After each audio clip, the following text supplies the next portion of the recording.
My roommate, who feared her own reflection. Part 4.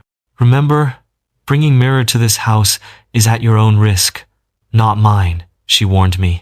I was surprised once again. How could mirror be a danger to me? I've had mirror before now in my house, so how come it's now a danger to me? I couldn't stop thinking about it. Was she just trying to play me? Or trying to make me hate mirrors the same way she did? I made up my mind. I was going to steal her mirror and take a proper look at it. I needed to know what made that particular mirror so special or so dangerous.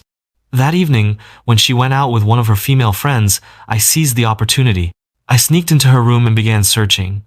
And there it was, the blood-red mirror with bone-like edges. The moment I touched it, I felt it again. That same warm breath I'd felt before back when she broke my mirror, and I saw the strange image. I stared into her mirror, and this time I knew. I believed it. This wasn't just a mirror, it was something spiritual, something alive. It didn't reflect my image. Instead, it showed something else. As I tried to make sense of what I was seeing, I suddenly heard the door slam shut downstairs. Ariel was back. I panicked. Quickly, I hid the mirror in a place I knew she wouldn't check. I couldn't afford to lose it. I needed more time to study it. Moments later, she came straight into the room and walked to the exact spot where the mirror had been. But when she didn't find it, I braced myself, expecting her to scream or accuse me. Instead, she slowly turned around, walked over to where I stood, and smiled. Then she reached out and patted me on the cheek. "My baby," she said sweetly, and then blew me a kiss. My heart dropped. That was the last reaction I ever expected. Why would she call me that?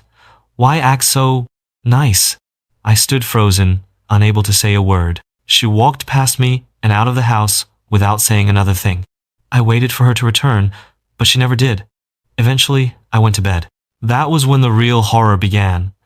I started having terrifying dreams, visions that chilled my bones.